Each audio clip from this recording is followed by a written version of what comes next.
Hindi dadalo sa darating na July 22 State of the Nation Address ni Pangulong Ferdinand Marcos Jr. si Vice President Sara Duterte.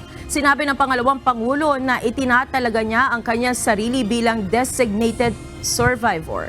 Hindi na nagbigay pa ng ibang detalye si VP Sara sa dahilan ng kanyang pagliban sa SONA. I will not attend the SONA. I am appointing myself as the designated survivor. Naniniwala naman si House Secretary General Reginald Velasco na maaring nagbibiro lamang si VP Sara.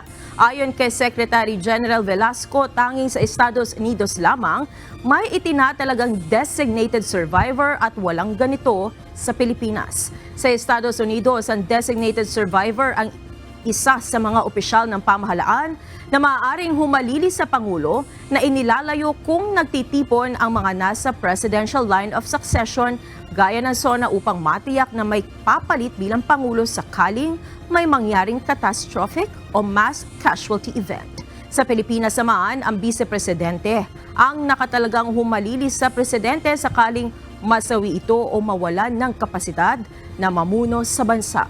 Kasunod ng VP sa presidential line of succession, ang Senate President, House Speaker at Chief Justice ng Supreme Court.